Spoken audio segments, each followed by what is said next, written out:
4 साल से आप भोजन पानी की व्यवस्था आपकी कौन करता है यहाँ पे? तो भी करता बोले बाबा ऐसे आप स्वयं बनाते हो महाराज? क्या बना बनाए पास पहले बना ले तो अब बीमार हो नहीं हाँ। कहीं ना बनाए पास सिद्ध बाबा की पूर्ण कृपा महाराज जी के ऊपर है, भोले बाबा की कृपा। सही है जाए यही में तो दर्द होती है तो मैं तो चल ना पाओ नहीं तो मैं बना ले रखना जी पहले महाराज। बना ले तो साल अब वैसे आप कौन देता है आपको बना के? मतलब कोई तो आता होगा ना? मैं तो कृपा है कहूँ को उठा कर दे जाते हैं कहूँ साईं बाबा दे जाते हैं भगवान के भरोसे कृपा चल रही और है जितना महाराज जी। ले आए। बनाने असमर्थ है बनाने खाने में। आज दशहरा को नहीं कचूरा है तो देखो के लगवाएंगे भंडार लगवाएगा बहुत सुंदर हैं? महाराज जी। तो ऐसे ही वो तो भगवान भेज देता है किसी ना किसी को। आएगा बहुत सुंदर, बहुत बढ़िया। Hello guys, welcome back to the YouTube channel. और हम इस वक्त जा रहे हैं फॉरेस्ट में, जो घने जंगलों के बीच आमखो। इसका नाम ही दोस्तों डरावना सा है। हमको तो दूर जगह है आमखो का जंगल। यहाँ किस तरह के कठिन दुर्लभ रास्तों से होते हुए हम पहुँच रहे हैं आमखो के इस घोर जंगल में। यहाँ पर एक सिद्ध भगवान का मंदिर बना हुआ है। मंदिर जो काफी प्राचीन है और यहाँ पर विराजमान है एक संत जो कि काफी बुजुर्ग हैं। और आप सोच सकते हैं कि इस आधुनिक युग में, भोग विलासता के इस युग में, कोई मनुष्य इस आयु में इस तरह अकेले रह सकता है? यह सिर्फ भगवत प्राप्ति के बाद ही प्राप्त होता है। यह एक प्रकार की सिद्धि है जो हर किसी के अंदर नहीं होती है। एक तप है जो हर किसी के अंदर नहीं होता है। ऐसे तेजस्वी संत आप देख सकते हैं कितने घने जंगलों के बीच, कितने कठिन रास्तों से हम यहाँ पर पहुँचे हैं। इतने कठिन रास्तों के बीच, इतने घने जंगल में महाराज जी इस अवस्था में अकेले रह रहे हैं। किस तरह से ये अपना जीवन यापन कर रहे हैं? यह सिर्फ भगवत प्राप्ति से, भगवान की सिद्धि से ही यह मुमकिन हो सकता है। आप दर्शन कर रहे हैं ऐसे सतपुरुष महात्मा के, जो कि काफ़ी वर्षों से यहाँ पर तप कर रहे हैं, अपनी साधना को कर रहे हैं। निश्चित रूप से क्योंकि इतना तप कलयुग में शायद ही कुछ लोग कर पाते हैं। भोग विलासता के इस युग में आप सोचिए, क्या कोई व्यक्ति जो सुख संसाधनों के बीच जीवन यापन किया है, उसने हमेशा एसी में अपना जीवन जिया है, अपना कार से कभी नीचे नहीं उतरा, इस तरह के भोग विलासता के जीवन भरे समय में अपने जीवन व्यतीत किया है क्या उस? और दूसरी साइड आप देखिए किस तरह घने जंगलों के बीच एक झोपड़ी नुमा घर में रहकर महाराज जी यहाँ पर तपस्या कर रहे हैं इस उम्र में। जय श्री सीताराम। महाराज जी, आप कितने समय से यहाँ पर हो? 3-4 साल से। आप भोजन पानी की व्यवस्था आपकी कौन करता है यहाँ पे? तो भी करता बोले बाबा ऐसे है बहुत सुंदर। आप स्वयं बनाते हो महाराज? क्या बना बनाए पास पहले बना ले तो अब बीमार हो नहीं हाँ। कहीं ना बनाए पास सिद्ध बाबा की पूर्ण कृपा महाराज जी के ऊपर है, भोले बाबा की कृपा। सही है जाए यही में तो दर्द होती है तो मैं तो चल ना पाओ नहीं तो मैं बना ले रखना जी पहले महाराज। बना ले तो साल अब वैसे आप कौन देता है आपको बना के? मतलब कोई तो आता होगा ना? मैं तो कृपा है कहूँ को उठा कर दे जाते हैं कहूँ साईं बाबा दे जाते हैं भगवान के भरोसे कृपा चल रही है और जितना महाराज जी। ले आए। बनाने असमर्थ है बनाने खाने में। आज दशहरा को नहीं कचूरा है तो देखो के लगवाएंगे भंडार लगवाएगा बहुत सुंदर महाराज जी। तो ऐसे ही वो तो भगवान भेज देता है किसी ना किसी को। आएगा। बहुत व्यवस्था में यहाँ पर रह रहे हैं। उनके भोजन पानी की व्यवस्था सिर्फ भगवान भरोसे है। वो खुद ये बोल रहे हैं कि मेरे लिए खाने के लिए कोई भी लेके आता है, कोई भी भक्त जब भी मन हो जब आता है, तो ऐसे कोई किसी के लिए कैसे जा सकता है? क्या किसी को सपना मिल रहा है कि वहाँ पर वो भूखा बैठा है? यह सिर्फ भगवान की इच्छा है। भगवान चाहते हैं, भगवान संदेश देते हैं कि तुम जाओ।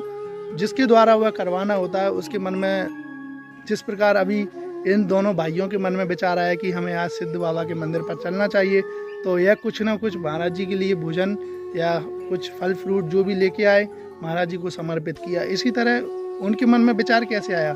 सिद्ध बाबा की कृपा से ही उनके मन में विचार आया और वह इस तरह से आए।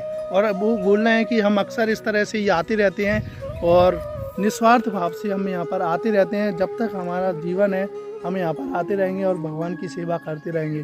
दोस्तों, जिस प्रकार 2013 में केदारनाथ में प्राकृतिक आपदा आई थी, उस समय ऊपर से एक पत्थर आया था। पत्थर जो भगवान के केदारनाथ भगवान के गर्भगृह के बाहर लग गया था और पानी का कटाव दोनों तरफ हो गया था। ठीक उसी प्रकार यहाँ पर भी आप यह जो बड़ा पत्थर देख रहे हैं, बरसात के समय में यह स्थान बना हुआ है। इस स्थान को किसी प्रकार की क्षति ना पहुँचे। कहते हैं कि जब ईश्वर की इच्छा होती है तो प्रकृति भी अपना रास्ता बदल देती है। इसके कई उदाहरण हमें यहाँ पर देखने को मिल जाएंगे। तभी यहाँ पर यह पत्थर भी ऊपर से ढरक के आया और यहाँ पर सेट हो गया। जिस तरह से पानी दो भागों में डिवाइड हो गया, एक साइड इधर की ओर निकल गया और इधर से निकल, हाँ यह एक नहर टाइप की बोले यहाँ पर जो पहाड़ी से निकलती हुई है बन चुकी और यहाँ से पानी रिसता हुआ नीचे की ओर पहुँच गया और यह स्थान पूर्ण रूप से सुरक्षित रहा। यही है कलयुग में ईश्वर की माया।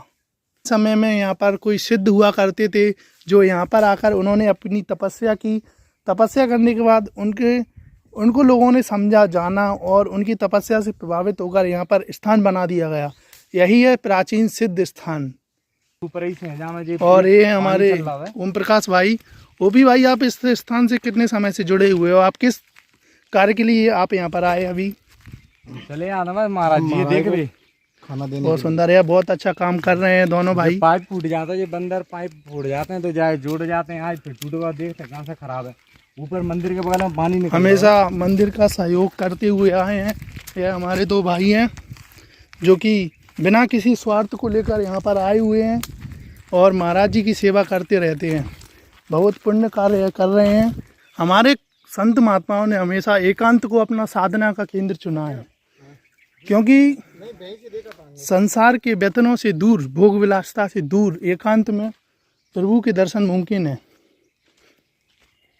ये देखो कितना बियावान जगह है। रात में शेर घूमते हैं कैसे भाई इस स्थान पर रात में शेर, क्योंकि स्वाभाविक है दोस्तों, जंगली एरिया है तो यहाँ पर शेर, चीता, तेंदुआ सभी जानवरों का आना होता होगा। पहाड़ों का जंगल बोलते हैं इसको।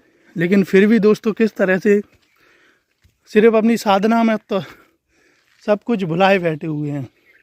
जब वो बाढ़ आई थी ना कैसा जब ये पत्थर अपने आप। दोस्तों फाइनली हम पहुंच चुके हैं इन घने जंगलों के बीच, जहां पर एक महाराज संत महापुरुष जो कि तपस्या कर बड़े दिनों से कर रहे हैं।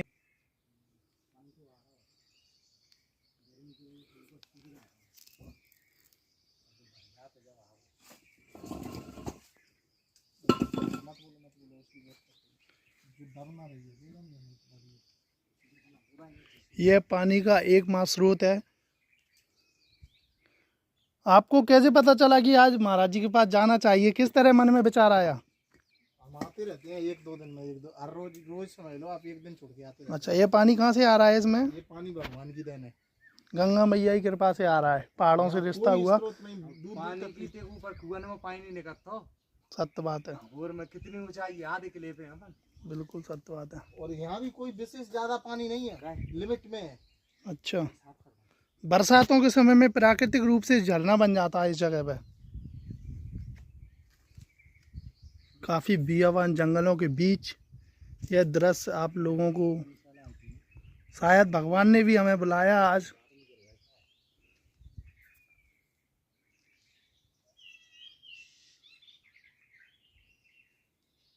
ओपी भाई, ये क्या कर रहे हो तुम? मेरा ये जॉइंट वगैरह जोड़ रहे हो लेजम के लिए? अरे ये ऊपर झरने से लेजम लगी हुई है। हाँ, तो यहाँ पे इसमें कचरा फंस गया था लेजम में, इससे 2-3 दिन से पानी बंद हो गया था महाराज का।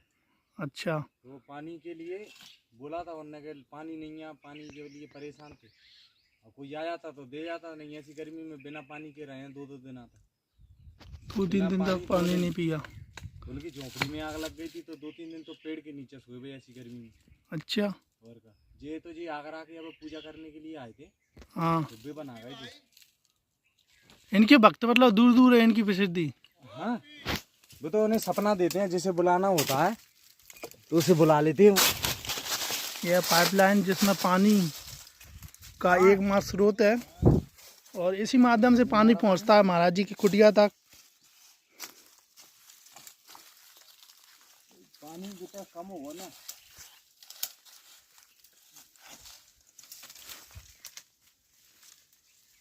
या तो ये तो